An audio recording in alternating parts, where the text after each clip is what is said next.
السلام علیکم دوستوں، میں ہوں ایم جی اور آپ دیکھ رہے ہیں M G TV Urdu. دوستوں، گاؤں کی زندگی کسی بھی لحاظ سے ایک ٹاکسک زندگی ہوتی ہے۔ بدنیتی، کینہ، تعصب اور خواب میں بھی ایک دوسرے کا برا چاہنا گاؤں کی زندگی کا خاصہ ہوتا ہے۔ ایک محسوس سرکل میں زندگی ہوتی ہے، ایک محدود سوچ ہوتی ہے۔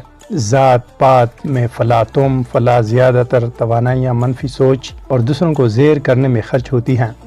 اس لیے تخلیقی سوچ اور ترقی سے گاؤں والے اکثر دور رہتے ہیں، اور زیادہ تر مالی اور ذہنی لحاظ سے اکثر لوگ ڈپریشن میں مبتلا ہوتے ہیں۔ پھر دماغی سکون کے لیے مختلف قسم کے گولیاں کھاتے ہیں۔ ہر چیز میں مداخلت، کیا پہنا، کیا کہاں گیا، کیسے چلتا ہے، چشمہ پہنتا ہے، وغیرہ وغیرہ۔ اس کے بنسبت شہری زندگی ہر لحاظ سے ایک آزاد زندگی ہوتی ہے۔ تعصب، کینہ اور منفی سوچ نہ ہونے کے برابر ایک دیوار والے ہمسائے بھی ایک دوسرے کو نہیں جانتے۔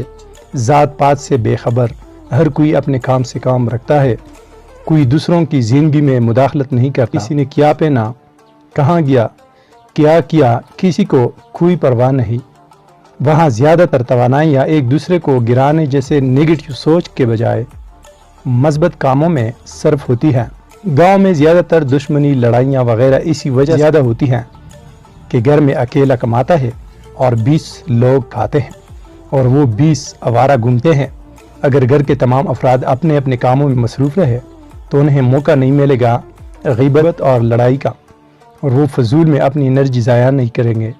ہم بچپن سے ہی یہی سنتے اور دیکھتے آ رہے ہیں۔ اپنی سوچ کو بدلنا پڑے گا۔